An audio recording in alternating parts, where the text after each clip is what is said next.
मैं हकायक आपके सामने रखने जा रहा हूं। ये उमर फारूक वाली घड़ी, कफलिंग, पेन, तस्बीह के अलावा हैं।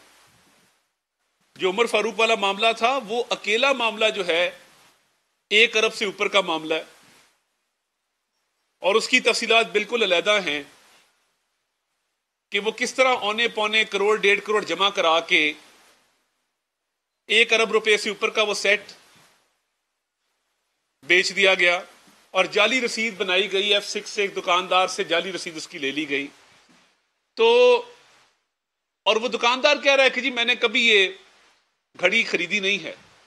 देखिए, तोहफा जो होता है ना, सुन्नत है तोहफा दो, तोहफे को बेचना हमने आज तक देखा नहीं है। यानी तोहफे को बेच के क्या हासिल होगा? और एक ऐसा तोहफा जो एक सरबराह है मुमलिकत का वो दूसरे को देता है तो उसको डिस्प्ले किया जाता है, लोगों को दिखाया जाता है, उसमें फख्र महसूस किया जाता है। और मैं आपको रूल्स बताऊं कैबिनेट के रूल्स, उसकी कॉपी मैं आपको भी प्रोवाइड कर दूंगा। कैबिनेट के रूल्स बड़े क्लियर हैं कि ये गिफ्ट रिटेन किए जा सकते हैं। अब रिटेन का क्या मतलब है कि आप इनको अपने पास रख सकते हैं। अब अगर कैबिनेट के रूल्स आपने नहीं पढ़े और आपको नहीं पता कि तहाइफ को बेचा नहीं जा सकता, तो आप सारी उम्र ऑक्सफोर्ड की 3rd डिग्री, आपने 3rd क्लास डिग्री ली है, 3rd डिवीजन लिया है, तो आपको ऑक्सफोर्ड में उन्होंने बताया नहीं था कि रिटेन का क्या मतलब है। डिक्शनरी खोले, रिटेन का मतलब पता कर लें। रिटेन का मतलब अपने पास रखना। रिटेन का कतन ये मतलब नहीं है कि ये आप इसको सरे बाजार बेच सकते हैं। पहली वायलेशन रूल्स की ये हुई है कि कैबिनेट डिवीजन के हुकूमत पाकिस्तान के रूल्स ये कहते हैं कि आप घड़ियां जो भी तहाइफ हैं रिटेन कर सकते हैं जिनकी वैल्यू 30,000 से ऊपर है। तो आज मैं पहली वायलेशन के बाद मैं आपको बताऊंगा कि ये करप्शन, फ्रॉड और एम्बेजलमेंट इमरान नियाजी साहब ने और साबका खातून अव्वल ने कैसे किया। अगली स्लाइड पे आइएगा जरा। ये मैं आपको दिखाना चाहता हूं, ये 2021 में एक बल्गारी का सेट आता है। ये बल्गारी का सेट आप देख लें, इसमें खवातीन की ज्वेलरी है, ये पूरा सेट है, ये पूरा बॉक्स है।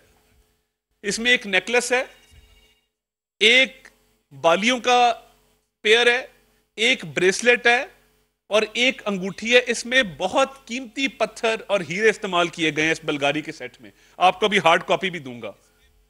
यह बल्गारी का सेट एक दोस्त मुल्क के सरबराह ने तोहफे में पेश किया 2021 में, और यह खातून अव्वल के लिए था। खवातीन की ज्वेलरी है इसमें। अगली स्लाइड पे आइए। इस बल्गारी के सेट की ये, अगर आप जाएंगे ना किसी वेबसाइट पे भी, अमूमी तौर पे इनकी कीमत इसलिए नहीं दी होती कि ये स्पेशल गिफ्ट्स होते हैं। ये स्पेशल तौर पे मेड टू ऑर्डर जिसे कहते हैं ना, कि जिसको ऑर्डर करके बनवाया जाता है, और दुनिया में इनकी तादाद बड़ी कम होती है, इन हीरे जवाहरात की, इन पत्थरों, कीमती पत्थरों की। और ये वैसे भी एक कोई सरबराह मुमलिकत का, दोस्त मुल्क का सरबराह आपको कोई चीज तोहफे में देना, वो नायाब होती है। नायाब किसे कहते हैं? नायाब उस चीज को कहते हैं कि जिसकी कीमत ना लगाई जा सकती हो।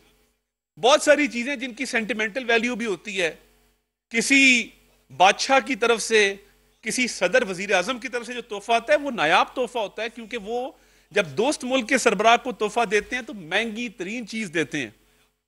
अब ये बल्गारी का जो सेट है, बल्गारी के इस सेट की जो एस्टिमेटेड वैल्यू पता कराई गई है $5 मिलियन है, यानी 1.13 अरब रुपया। 1.13 अरब रुपया इसकी एस्टिमेटेड वैल्यू है, जिसके अंदर बालियां हैं, जिसके अंदर अंगूठी है, जिसके अंदर नेकलेस है, जिसके अंदर ब्रेसलेट है। और यहां पे क्या असेसमेंट करवाई गई है? 58 लाख रुपया। 58 लाख उसकी कराई गई है एस्टिमेशन। और सरकारी खजाने में कितना जमा कराया गया है? 29 लाख, फकत 29 लाख रुपया। ये फर्क आप देख लें कि 1 अरब के तोहफे की वैल्यू 58 लाख लगवा के 29 लाख में आपने इसको खरीदा है, तो बाकी रकम जो थी वो कहां गई? ये तोहफा कहां पड़ा है? ये आपके घर में है, आपने बेच दिया, हो सकता है आपने घर में रखा हो सकता है ये आपके पास आज भी मौजूद हो, इसकी वैल्यू अभी भी लगवाई जा सकती है। अगर किसी को मेरे दिए हुए फिगर्स और रकूम में कोई डाउट है, मैं चैलेंज करता हूं, इंटरनेशनली अक्लेम्ड, बैनुल अक़वामी शोहरत याफ्ता कोई भी माहिर ले आए, इनकी वैल्यू लगवाने वाला, दूध का दूध पानी का पानी हो जाएगा। आगे चलें जी। अब ये भी बहुत इंटरेस्टिंग एक सेट है। ये ग्राफ एक कंपनी है। ग्राफ जो है वो हीरो में डील करती है, नायाब हीरो में डील करती है। अब ये 2020 का वाकया है। 2020 में एक दोस्त मुल्क के सरबराह ने ग्राफ का एक पूरा सेट खातून अव्वल के लिए पेश किया। इसमें एक नेकलेस था जो हीरो से भरा हुआ नेकलेस है, उसके हर कोने पे एक हीरा लगा हुआ है। इसके साथ एक इयररिंग्स का सेट है, एक ब्रेसलेट है और एक रिंग है। ये तमाम चीजें डायमंड से लदी हुई चीजें हैं और ये आम डायमंड नहीं है। आगे जरा डायमंड की तस्वीर दिखाएं, और ये बहुत दिलचस्प चीज है जो मैं आगे आपको दिखाने जा रहा हूं। आगे आए जरा। इसकी कीमत $15 मिलियन लगाई गई है, और क्यों लगाई गई है वो मैं आपको बताऊंगा आगे, कि ग्राफ की वेबसाइट पे उन्होंने क्या वैल्यू दी है और उसमें क्या फर्क है जो पाकिस्तान में गिफ्ट पेश किया गया और जो ग्राफ की वेबसाइट पे। $15 मिलियन ये बनता है 3.38 अरब रुपया, क्योंकि ये एक चीज की वैल्यू नहीं है। इसमें जो हार है, नेकलेस है, डायमंड स्टडेड, डायमंड से लदा हुआ, उसकी वैल्यू अलग है। जो इसमें ब्रेसलेट है, आगे आ जाए जरा, एक स्लाइड आगे आए, पीछे आ जाए, सॉरी पीछे आए। जो ब्रेसलेट है उसकी वैल्यू अलग है, जो बालियां हैं डायमंड वाली उसकी वैल्यू अलग है, और अंगूठी की वैल्यू अलग है। इन्होंने उसकी वैल्यू लगवाई है 1 करोड़ 80 लाख रुपया। 3.38 अरब रुपए का ये ग्राफ का पूरा सेट है। इसकी वैल्यू लगाते हैं 1 करोड़ 80 लाख रुपया, और जमा कितना कराते हैं अक्टूबर 2020 में? 90 लाख रुपया इन्होंने जमा कराया अंडर वैल्यू करवा के। आगे आए जरा, ग्राफ की वेबसाइट अंगूठी के बारे में क्या कहती है। ये अब फिगर पढ़ ली, मेरा फिगर नहीं है। ग्राफ की ये अंगूठी emerald cut yellow diamond high jewellery ring, emerald cut yellow diamond high jewellery ring, ये है 4.16 कैरेट की। इसकी वैल्यू जरा कोई पढ़ सकता है? ये डॉलर लिखे हुए हैं, $9,85,000 कम टैक्स। ये मैंने ग्राफ की वेबसाइट से लिया है। ये एक अंगूठी जिसमें एक येलो डायमंड लगा है, उसकी मालियत ग्राफ की अपनी वेबसाइट कह रही है कि $9,85,000 इस 4 कैरेट की अंगूठी की वैल्यू है।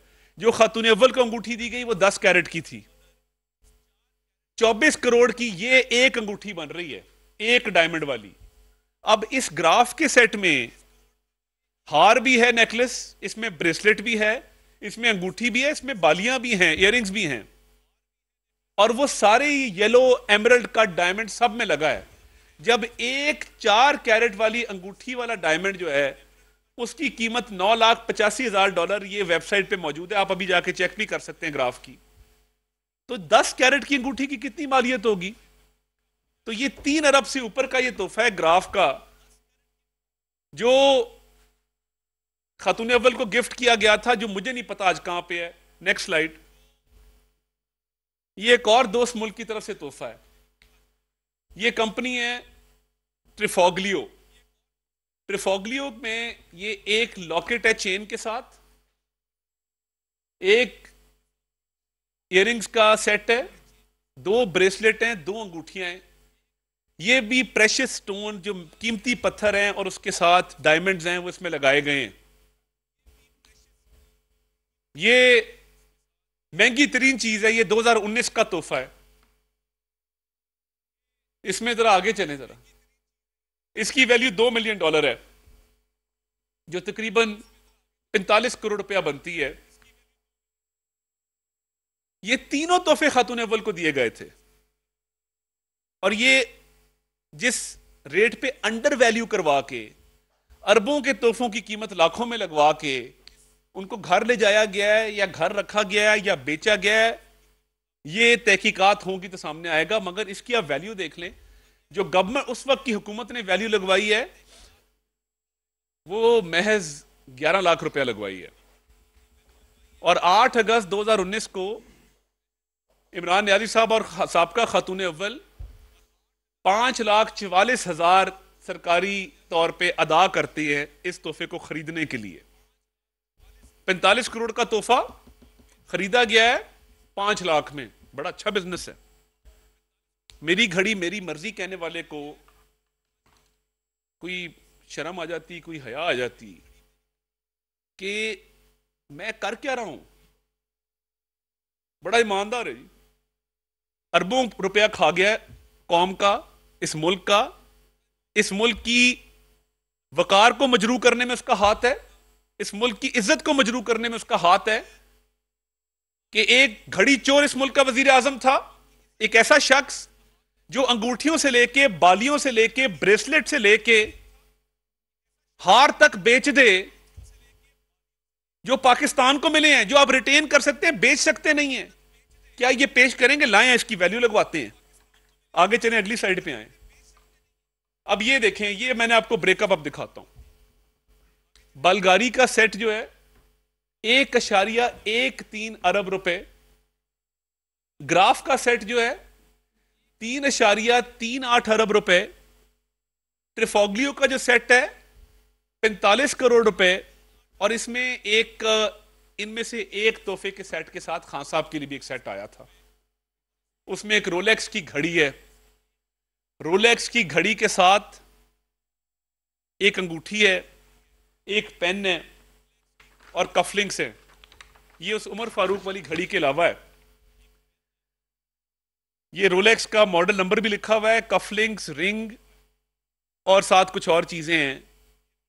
ये ग्राफ के सेट के साथ आया है, उसी ग्राफ के सेट के साथ आया है। इसकी खान साहब ने रोलेक्स की वाइट गोल्ड डायमंड्स वाली घड़ी की वैल्यू लगाई है 48 लाख रुपया, और 23 लाख में वो रोलेक्स का पूरा सेट खरीद लिया है। मैं हैरान इस बात पे हूं कि वाइट गोल्ड वाला डायमंड से लदा हुआ रोलेक्स की जो घड़ी वाला सेट है वो आपको किसने कह दिया कि वो 48 लाख का है और 23 लाख में आप घर ले गए हैं? उसकी कीमत करोड़ों में है। और ये 5-6 अरब रुपया आराम से बनता है। बट मैंने अभी रोलेक्स का, मेरे पास रेट नहीं आया, वो मैं पता करवा रहा हूं, आ जाएगा, वो भी डिस्प्ले कर देंगे। मगर वो रोलेक्स करता 48 लाख की बिल्कुल भी नहीं है। किसी मुमलिकत के सरबराह ने आपको सस्ती रोलेक्स देनी थी, वाइट गोल्ड वाली, डायमंड वाली रोलेक्स हो, और वो 8-10 करोड़ से नीचे की हो, मैं नहीं मानता इस बात को। तो ये आपने टोटल जो सरकारी खजाने में खातून अव्वल वाले ये तीनों सेट को खरीदने का जो आपने रकम लगाई और जो पे किया, वो आपने 1 करोड़ 25 लाख रुपया, 1 करोड़ 25 लाख आपने सरकारी खजाने में जमा कराया। और इन गिफ्ट्स की अभी रोलेक्स को निकाल के टोटल कीमत है 4.96 अरब, 5 अरब रुपया तकरीबन ये बनता है। 5 अरब रुपया ये इस तरह बनता है, 5 अरब रुपया इस तरह बनता है कि जब इनकी वैल्यू लगाई जाती है बलगारी के सेट की, ग्राफ के सेट की, ट्रिफोग्लियो के सेट की।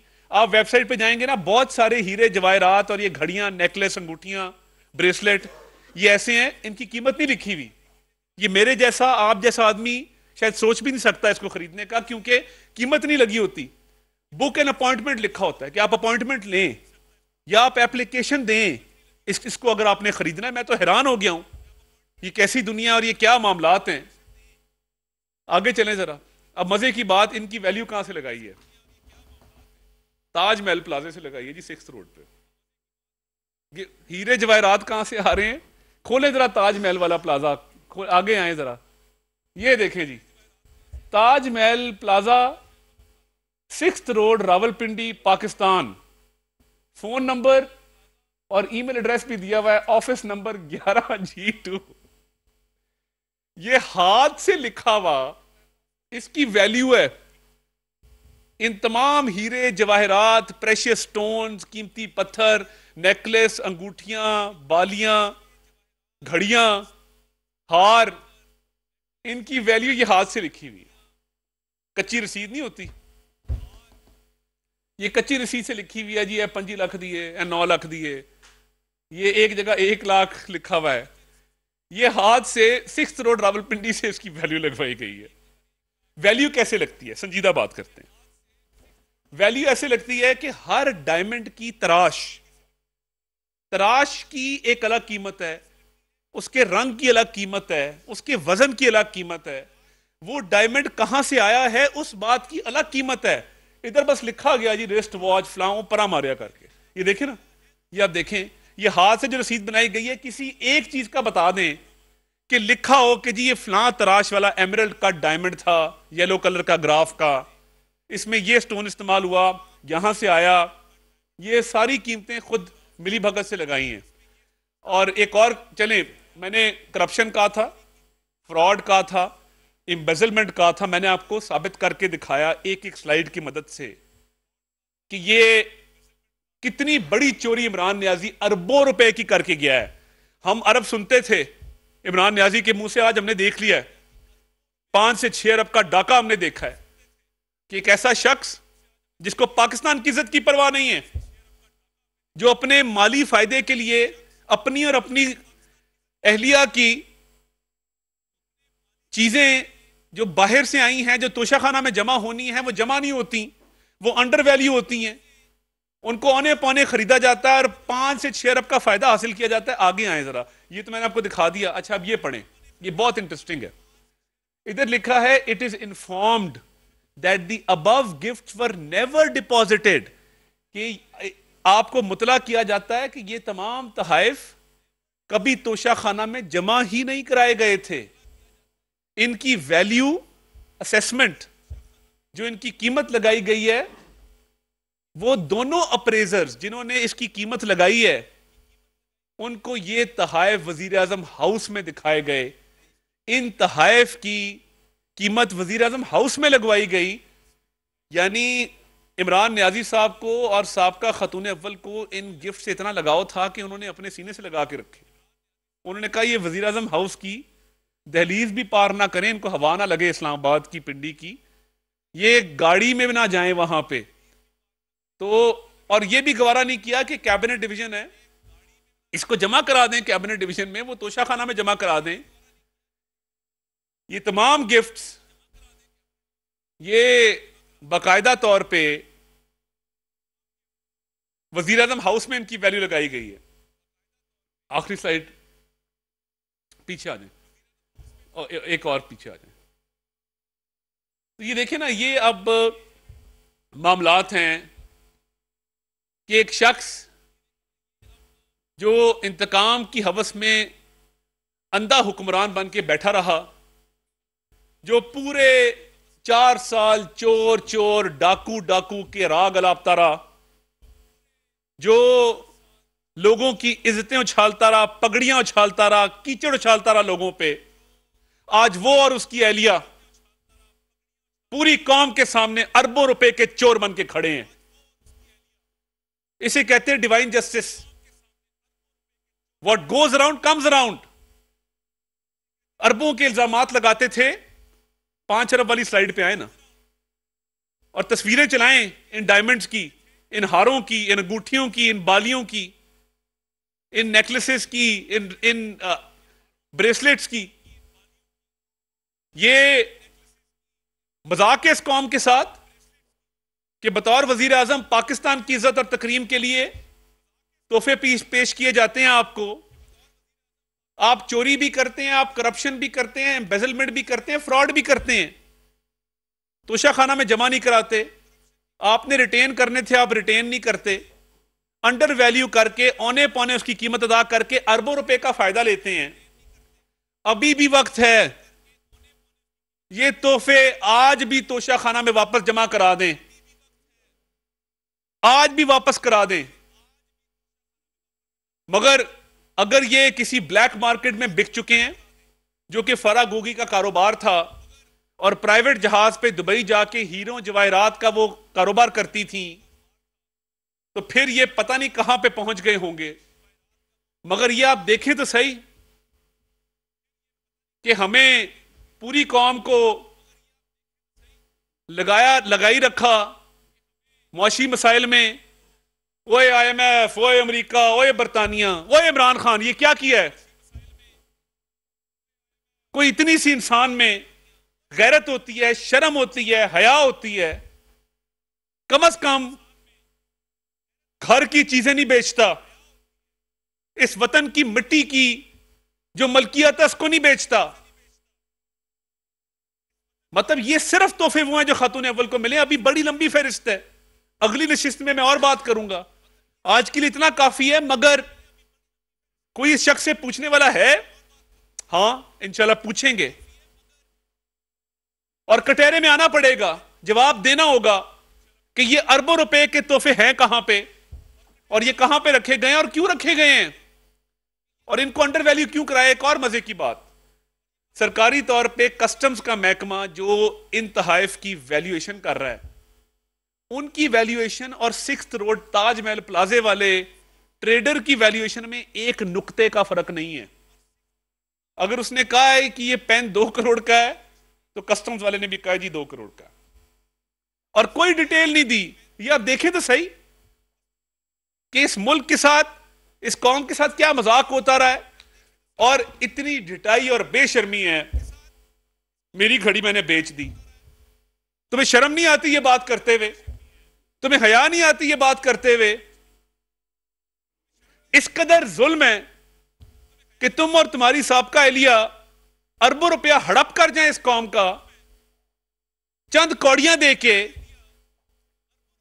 और कोई तुम्हारी माथे पे शिकन तक ना आए। ये इतना बेदर्दी से लूटने वाला चोर है और इतना बड़ा मुनाफिक है कि ये अरबों रुपए खा गया है और इसको अभी भी शर्म नहीं आ रही। डिफेंड कर रहा है अपने आप को। पहले फराह गोगी को डिफेंड किया, क्या कहता है? Farah Gogi public office holder नहीं है। तो वो बनी गाला में क्या करती थी? पंजाब के फैसले क्यों करती थी? क्यों तुम्हारे घर में घुसी रहती थी?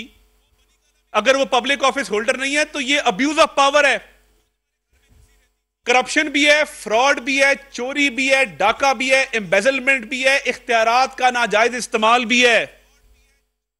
Abuse of power, corruption, fraud, embezzlement. Imran Niazi, तुम रंगे हाथों पकड़े गए हो, तुम्हारे हाथ करप्शन में रंगे हुए हैं। आके जवाब दो इस बात का। इस पे तहकीकात हो रही हैं और दिन ब दिन नई चीजें सामने आ रही हैं कि किस तरीके से वजीर-ए-आज़म हाउस को एक लेन देन का अड्डा बनाया गया था, किस तरह वजीर-ए-आज़म हाउस को करोड़ों अरबों कमाने का जरिया बनाया गया था, किस तरह इमरान न्याजी और साबका खातून अव्वल ये व्यापार करते थे, इंतजार करते थे कि बाहर के मुल्क से कोई तोहफा आए जो पाकिस्तानी कौम की मलकियत है तो हम उसको बेचे। बाकी भी तुम्हारे खिलाफ बड़ा कुछ है, खातिर जमा रखो। मगर ये अरबों का डाका जो मैंने आज दस्तावेजात के साथ, सबूतों के साथ साबित किया है, इसका जवाब आपके पास ना है, ना आपके किसी तर्जुमान के पास है। आज भी चैलेंज है, आज भी ये तोहफे सरेंडर करो।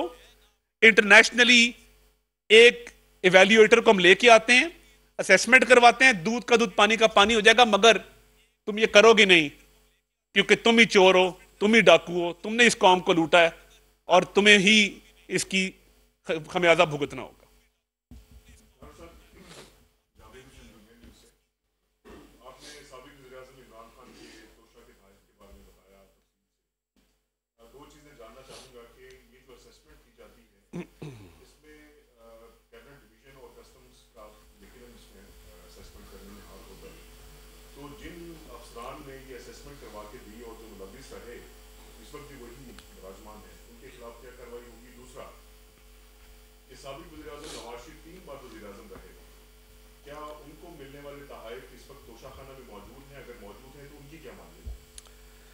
देखिए, सबसे पहली बात यह है कि इंक्वायरी चल रही है और बड़े होशरुबा इंकशाफात हो रहे हैं।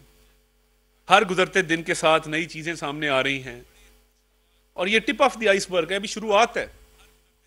अरबों रुपए के और भी तोहफे हैं जो बेचे गए हैं, तो उसमें जाहिर बात है जो सरकारी अफसरान भी मुलव्वस रहे हैं उनके भी नाम आ रहे हैं, और जब तहकीकात मुकम्मल की जाएंगी तो ये रिकमेंडेशन या सजेशन दी जाएगी कि किसके खिलाफ क्या कार्रवाई अमल में लाई जानी चाहिए। पहली बात ये। दूसरा, देखिए, शहबाज शरीफ साहब ने एक रिवायत कायम की है। उन्होंने बाकायदा वज़ीर-ए-आज़म हाउस की राहदारियों में, और मैं आपको विजिट करवाऊंगा कि किस तरह राहदारियों के अंदर वो तहाइफ जो है, आप एक नुमाइंदा वफ्द अपना आज नॉमिनेट कर दें। अगले हफ्ते हम इंशाल्लाह वज़ीर-ए-आज़म हाउस जाके आपको दौरा करा के वो तमाम तहाइफ दिखाएंगे जो राहदारियों में लगाए गए हैं, जो शोकेस किए गए हैं। तो हमारी जमात के जो वज़ीर-ए-आज़म रहे हैं, हमारे कायद हैं, बाकी लोग हैं, वो हर दौरे के बाद चीज़ें डिक्लेयर करते रहे हैं। कानून की खिलाफ वर्जी कहीं नहीं हुई, और जो तोशाखाना रेफरेंस बनाया गया था उसका जो अंजाम हुआ आपने देखा। उसमें हम कानूनी तौर पे पूरी जंग लड़ेंगे, उसमें कोई ऐसा इशू नहीं है। कोई, मैंने नहीं देखा कि कोई ऐसी चीज़ हो जिस तरह ये ग्लेयरिंग एग्जांपल्स आपके सामने आ रही हैं। तो वो तमाम रिकॉर्ड अपनी जगह मौजूद है, उसको निकलवाया जा सकता है, देखा जा सकता है। कोई उसमें गैर कानूनी चीज़ मुझे नज़र नहीं आई।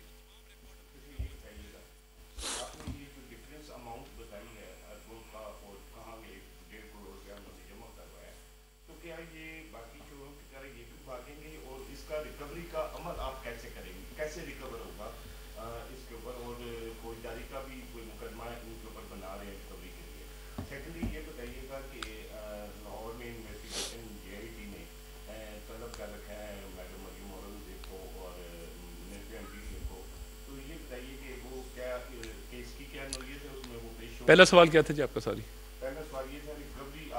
जी देखिए, रिकवरी के हवाले से हमने अभी ये बाकायदा तौर पे ये कागजात जो हैं इस पे तमाम तफसीलात देना शुरू कर दी हैं तहरीरी तौर पे। इसके अंदर तमाम तफसीलात मौजूद हैं, और इंक्वायरी के बाद जब मुकदमा दर्ज किया जाएगा तो जो लोग कभी कोर्ट रिपोर्टिंग की हो या क्राइम रिपोर्टिंग की हो वो इस बात से बड़े शनासा हैं। वो एक माल मसरूका की बरामदगी होती है, या कभी आपका कभी पर्चे से कुवा पड़ा हो थाने कचहरी से, तो आप बेहतर जानते हैं कि माल मसरूका की बरामदगी कैसे की जाती है और उसके क्या तरीक़ेकार होते हैं, क्या कवायद ज़वाबित होते हैं। इससे ज़्यादा मैं से बात नहीं करूँगा। तो जहाँ तक मरियम औरंगज़ेब साहिबा का सवाल है, वो क्योंकि वो बोलती हैं बेबाकी से और इमरान न्याजी घड़ी चोर के ख़िलाफ़ खुल के वो अपनी राय का इजहार करती हैं, तो चंद शर पसंद अनासर जो इमरान न्याजी के खुशामदी हैं उन्होंने एक नोटिस दिया है। ये नोटिस रद्दी की टोकरी में जाएगा, क्योंकि कोई उनका वज़ीराबाद के वाक़े से कोई ताल्लुक़ नहीं है। उनको GIT में बुलाने का कोई तुक नहीं है। अगर बुलाना है तो परवेज़ इलाही को बुलाए ना GIT में, पूछें कि तुम वज़ीर आला थे, इतने लोग मर गए उस लॉन्ग मार्च के अंदर, तो सिक्योरिटी मरियम औरंगज़ेब की जिम्मे थी या परवेज़ इलाही के? पंजाब पुलिस परवेज़ इलाही को रिपोर्ट कर रही थी या मरियम औरंगज़ेब को? तो इस बात का जवाब बिल्कुल क्लियर है।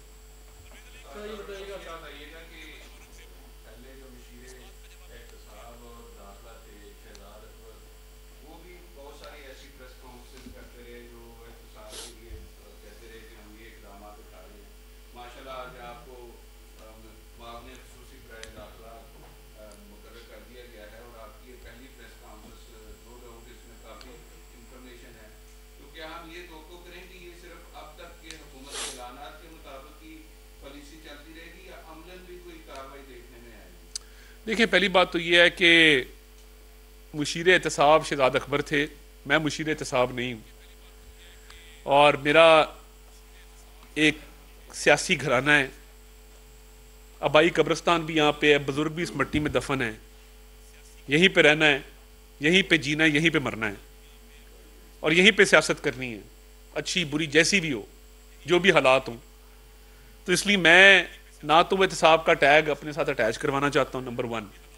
नंबर 2, जो बात करूँगा वो दस्तावेज़ात के साथ, सबूतों के साथ और हर चीज आपके सामने रख के करूंगा। बाकी इंसाफ करना कोर्टों का काम है, मुकदमात जरूर कायम होंगे, वो वजारत दाखिला भी बाकी भी जो महकमे हैं वो करेंगे। और उसमें अभी तक हमारे से गिला किया जाता है कि जी इमरान खान तो बंदूक अंदर कर देता था, दिन रात आपके लीडर अंदर हो रहे होते थे, जेलों में जा रहे होते थे। हमारी जमात ना सियासी इंतकाम में बिलीव करती है, ना विच हंटिंग में बिलीव करती है। यही वजह है कि हमने कोई भी ऐसा कदम नहीं लिया जिससे सियासी इंतकाम की बू आती हो, या जिससे कोई लगता हो कि हमने किसी के साथ कुछ ज्यादती की है। आपके सामने है, सुबह इमरान नियाज़ी साहब ऑर्डर करते थे, शाम को हेरोइन डल जाती थी। सुबह ऑर्डर करते थे, शाम को बंदा 1.5-2 साल के लिए अंदर हो जाता था। तो हमारी हुकूमत का, वजीर आजम का बिल्कुल ये विजन नहीं है। जहां पे चोरी डाके हैं, कानून और ज़ाब्ते के मुताबिक होगा। ये नहीं होगा कि सुबह पर्चा दर्ज किया, शाम को बंदा अंदर किया, कोर्ट में पेश किया और चलान जमा। हर इंक्वायरी का एक टाइम होता है। किसी फाइल को पहिए लगा के फास्ट ट्रैक नहीं किया जाएगा। जो मेरिट पे बनता होगा, जैसे मैंने आपके सामने आज किया है, और मैं बगैर without any fear of contradiction कि इस बात को कोई आके चैलेंज करे, हाँ आके बात करे मेरे साथ, एक एक बात साबित करेंगे। और माल मसरूका की बरामदगी वाली मैंने बात की है, माल मसरूका उनके पास है, तो अगर बरामदगी नहीं तो चलें खुद हैंड ओवर कर दें।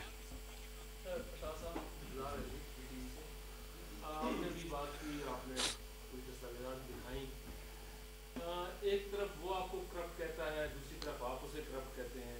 ये करप्शन और ये इल्जामात का सिलसिला कब तक चलेगा? ये आप क्या मुकदमे से दर्ज करेंगे, कोई रेफरेंस दायर कर रहे हैं? और अगर ऐसा है तो दूसरी तरफ फिर एक करप्ट शख्स से, एक घड़ी चोर से मुज़ाकरात किस बुनियाद पर किए जा रहे हैं और उसके खिलाफ कार्रवाई क्यों नहीं की जाती? और सिर्फ मुज़ाकरात की बुनियाद पर मामला पर क्यों किया जा रहा है? इस मसले का तो फिर यही है। देखिए करप्शन की जहां तक बात है, अगर करप्शन होती तो बेटे से तनख्वाह ना लेने पर डिस्क्वालीफाई ना किया जाता। अगर करप्शन होती कोई में ट्रायल शुरू हुआ ना, 6 साल हो गए हैं, कोई कागज सामने आया हो कि जी फलां मोटरवे, फलां एनर्जी प्रोजेक्ट, फलां ठेके में से इतने पैसे जो हैं वो एम्बेजल किए गए, बता दें। कोई एक चीज सामने नहीं आई। हम जो बात कर रहे हैं वसूख से कर रहे हैं, सबूतों के साथ कर रहे हैं। ये मुकदमात अपने तौर पे आगे चलेंगे एक कानून ज़ाब्ते के मुताबिक। किसी को फोन नहीं किया जाएगा कि जिसको पहिए लगा दें, तेज कर दें, स्लो कर दें, टांग दें, मार दें, बंद कर दें, लटका दें, एसी उतार लें, खाना बंद कर लें। नहीं किया जाएगा। क्यों किया जाए? वजह तो ये कानून के मुताबिक चलेगा। सारी जिंदगी बंटवा नहीं रखा।